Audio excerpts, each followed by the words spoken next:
Hi guys, welcome to our next lesson. So today we're going to be talking about the Enlightenment and the beginnings and conduct and consequences of the American Revolution. So this is going to go along with what we've been talking about with the Enlightenment and enlightened absolutism, and we're going to go into some American history, right? So the beginning, or actually the big idea of this presentation is this essential question here that we have. And it is, how did the ideas of the Enlightenment lead to the independence and founding of the United States of America? And a few things we're going to look at in this presentation. I'm going to go through this kind of quickly because we're going to go in more in detail in a minute.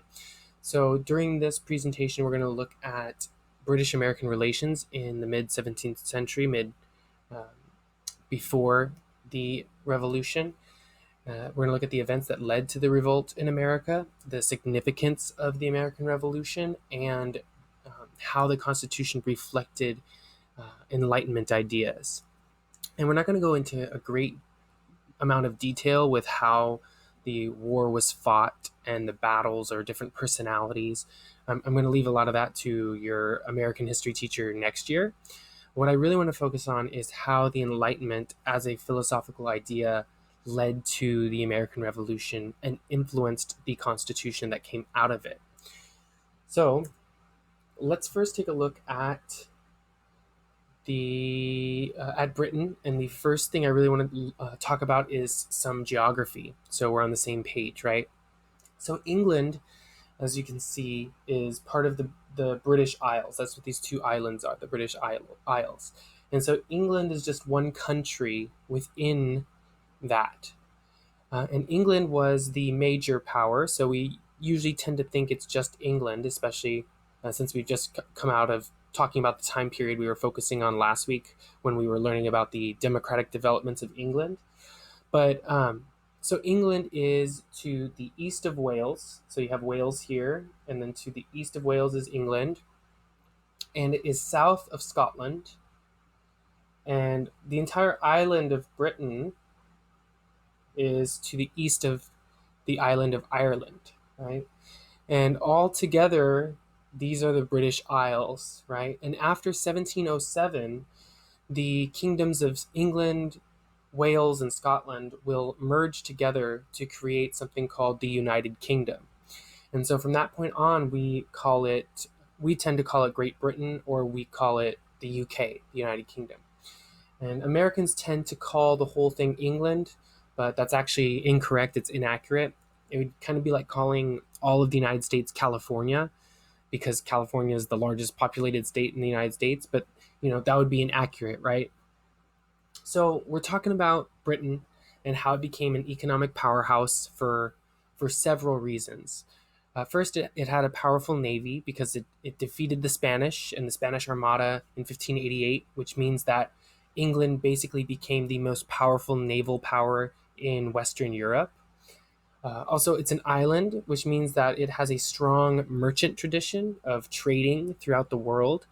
It's going to win a series of wars, in fact, against the Dutch, the Netherlands, which means that England will become the premier trading country in the world.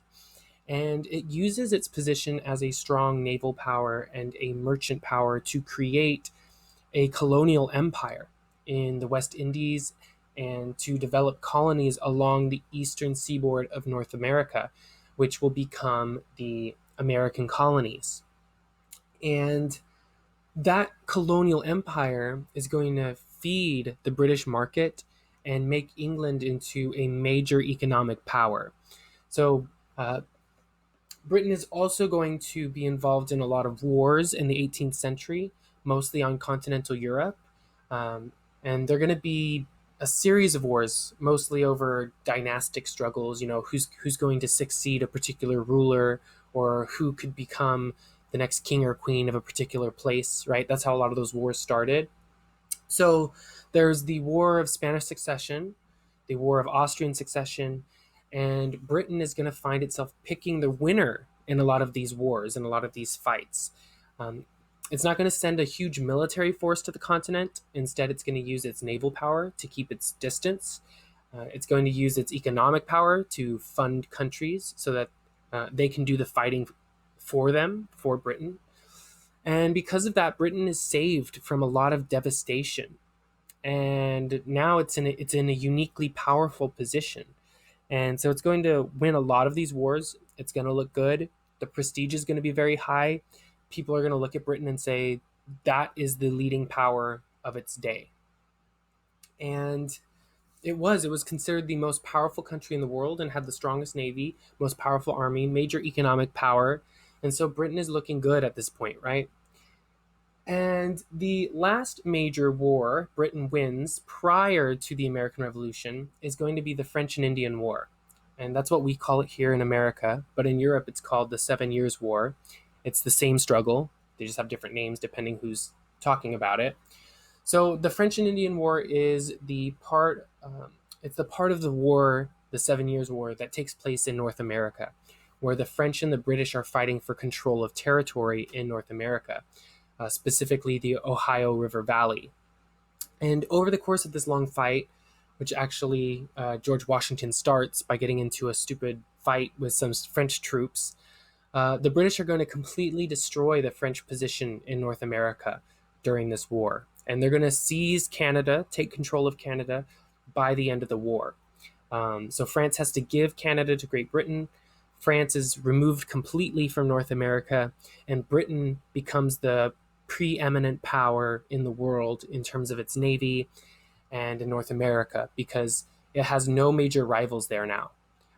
Spain still controls some territory, but it's very weak compared to Britain.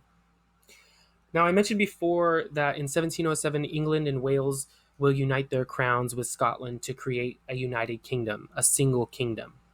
So the Queen of England is technically, to this day, she's Queen of the British Commonwealth, the British Empire, which constitutes England, Scotland, Wales, Northern Ireland, and all the Commonwealth countries today.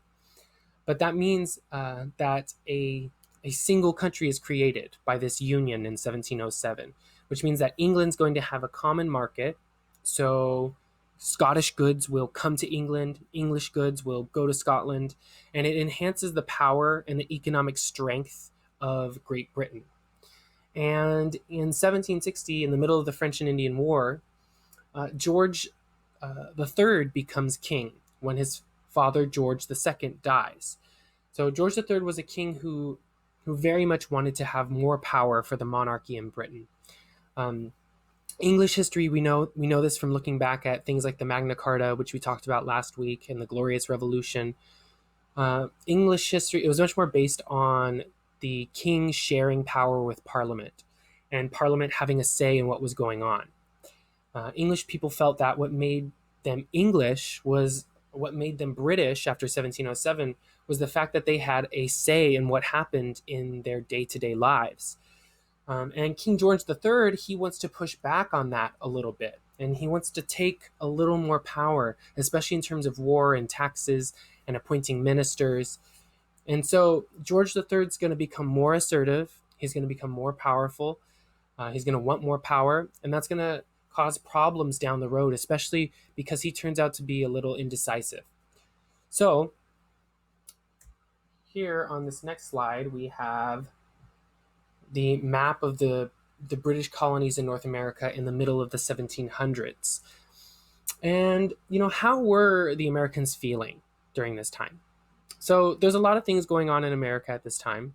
Firstly, the British or the English at the time, they began colonizing the Americas in 1607 with Jamestown in Virginia.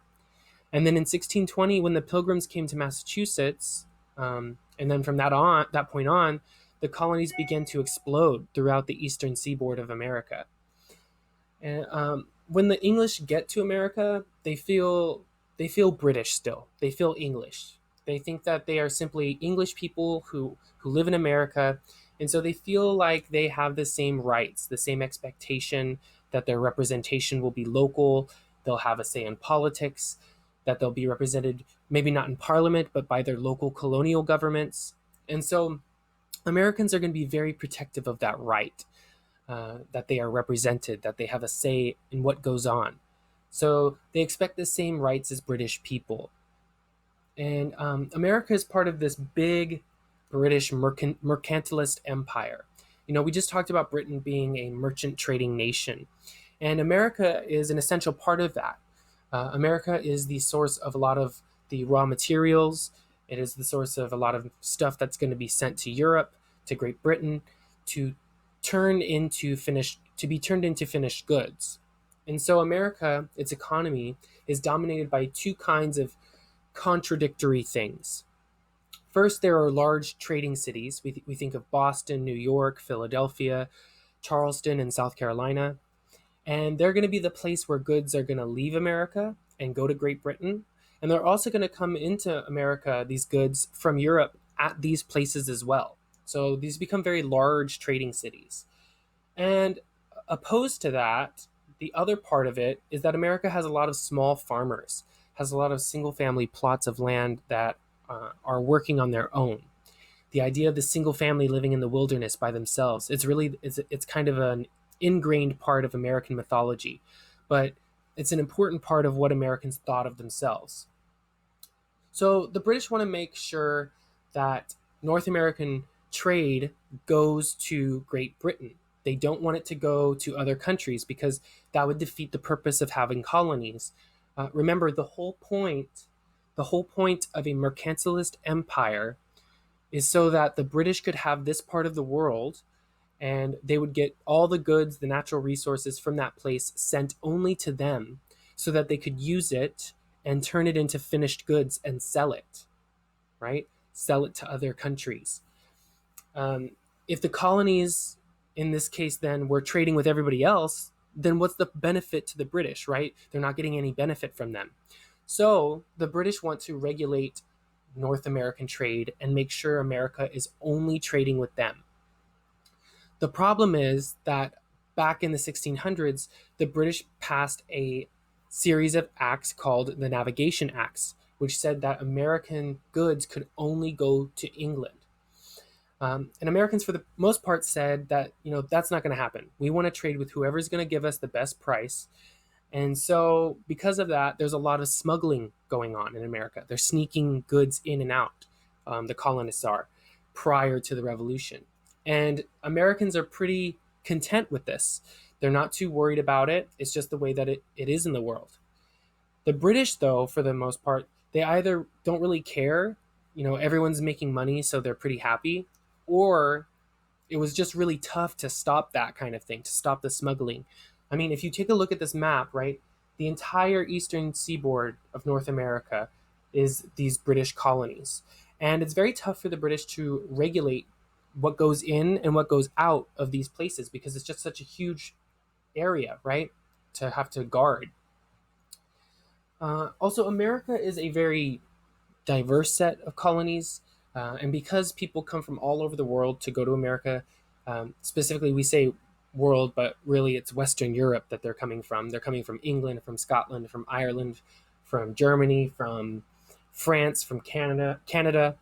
And so in the American colonies in the mid 1700s, there's a lot of people coming here with different ethnicities, languages, with less rigid social structures than you might find in England. And there's going to be a little more acceptance of popular opinion in a lot of areas. Most Americans are relatively educated. They're doing relatively well. The American colonies at this time are one of the wealthiest parts of the British Empire, and they're pretty well educated. So they're familiar. They're discussing politics. They're familiar with discussing ideas, Enlightenment ideas. Enlightenment ideas and thinkers are very well read in America. And so people who are running in positions of authority in America, who are high up in American society, they're familiar with Enlightenment ideas of life and liberty and things like that. And so it's going to create an atmosphere where America does feel themselves separate from Britain slightly. So there's this growing sense that being American is suddenly becoming different than being British. And you eventually have people questioning, why is it that an island should rule an entire continent? That's not fair. That's not a fair relationship. And they start to question, perhaps the Americans should have more say in what goes on in British affairs. So those are some of the long-term causes of the American Revolution. Now we're going to take a look at some of the very immediate causes in the decade that preceded the American Revolution. So let's take a look at these. First is the British war debt. I mentioned the French and Indian War in 1763 with the British victory, and it was a huge victory. But the problem was it cost a lot of money, and the British treasury was almost empty because of it. So they had to raise some money to pay back debts. And because the British felt that in North America anyway, the reason they fought this war was to protect the colonists. And so they felt the colonists should be paying some of the money to pay for their own defense. And the Americans said, maybe we're okay with that, but the Americans wanted to choose for themselves whether they paid taxes or not. And they felt that it went against their rights as Englishmen to not have a say. So the British are going to impose taxes without the consent of the Americans, and that's a very big step, right? Americans at that point had not been taxed except by their local representatives in their individual colonies. And so when Parliament all the way over in London, England says, Americans are going to pay a tax, they feel like this violates their rights as Englishmen. Uh, there are no Americans in Parliament who represent the colonies. And so this is going to lead to the idea of taxation without representation. And so the British they're going to continue on, and they're going to pass two taxing acts. Specifically in 1764, the Sugar Act, which taxes sugar, it's in the name. And in 1765, another tax which taxes what they call stamps, but in reality, it's a tax on all printed or paper goods, whether it was pamphlets or newspapers or stamps or cards or dice or anything like that was going to be taxed. And this caused a huge amount of outrage throughout the colonies to the point where the British finally say, fine, we're going to take away the taxes. But in 1766, the British then passed something called the Declaratory Act, which says, we're going to remove the taxes, but we're declaring that we can do this again if we want to. So they're trying to phrase it in such a way that they're giving in to the pressure the Americans have put on them, but they're reserving the right to do it again if they want to. They kind of feel like they're giving in to the Americans, but they want to hold it over their head that they can do it again if they want. More British pronouncements and laws and taxes are going to be passed, and they're going to cause more trouble. And the British are going to send troops to America, and basically a famous protest happens, right? A famous incident between American colonists and British soldiers at the Boston Massacre takes place in 1770. And what happens is 5 Americans are killed by British soldiers in Boston after a protest of Bostonians leads the British troops to, for one reason or another, to shoot into the crowd. And 5 Americans are dead. It's called the Boston Massacre. And it creates a huge uproar throughout the colonies, that the British would kill British subjects, essentially, Americans. So a lot of people are upset by this. And it causes Americans to start looking at the British in a new way. They start to ask themselves, are they an occupier now? Or are there British soldiers here to protect Americans from frontier threats? Or are they here to subjugate Americans? Are they here to tell Americans what to do? Are they here to deprive Americans of their rights as Englishmen? And so the Boston Massacre begins a new way of thinking. For most Americans, they now question, why are there troops in Boston? Why do we need to have soldiers walking amongst us who, for one reason or another, are shooting people who have not shot at any British people? And so later on in 1773, a series of protests are led by a group called the Sons of Liberty by Samuel Adams. And this group is going to conduct what's called the Boston Tea Party, where it's in response to a tax that was put on tea. And there's a monopoly on tea, right? So basically the law said that they could only buy tea from one company. Americans can only buy tea from one British company, the West Indies Tea Company. And in response to this, being told that they can't buy other tea from anyone else, some protesters in Boston go to Boston Harbor, they board a British cargo ship full of tea, and they throw all the tea overboard. And when this happens, it's an act of civil disobedience in the eyes of the Americans, and the British overreact from it. I guess from an American perspective, they view that it's an overreaction. But from the British perspective, they have to uphold law and order. But for the most part, the British kind of overreacted. Basically, what happened is they closed down the port of Boston. They declared Massachusetts, the entire colony, to be in a state of rebellion. They sent in thousands of British soldiers to the colony. They installed a military governor and got rid of the civilian governor. And so basically, Massachusetts is locked down from December 17th, 1773, which is my birthday, by the way, so December 17th. And so from that date forward, Massachusetts was locked down. And so the colony is looking at this saying, like, this is too much. The British have overstepped their authority. And so representatives from 12 of the 13 colonies meet in Philadelphia in 1774 in what's called the First Continental Congress, which, spoiler alert, there's going to be a second one, which is actually more important. But the First Continental Congress meets in 1774, and they asked for a blockade of British goods coming into America. Basically, they made it so that British goods would be prevented from coming in, right? And then the Americans sent out a letter to Britain, and they asked the king to please help them out in this situation. So basically, the Americans have in their minds this idea that it's Parliament that's the problem. Parliament is overreacting to what's going on. And they believe that the king can step in, that the king is the one they should be appealing to. And they're going to see that that's not quite going to work out. But these protests are getting more and more pronounced. They're getting bigger, and the people of Boston, Massachusetts especially, are getting much more agitated, and some of them are calling for outright violent revolution to protect their rights as Englishmen. And so we're going to talk more about this. We're going to go a little bit into the war itself and talk about the Declaration of Independence and the Constitution. But we're going to stop here for today. So let me know if you have any questions. We're going to talk about this in class a little bit. So be ready to discuss, to ask questions, and let me know if you need any help. And good luck.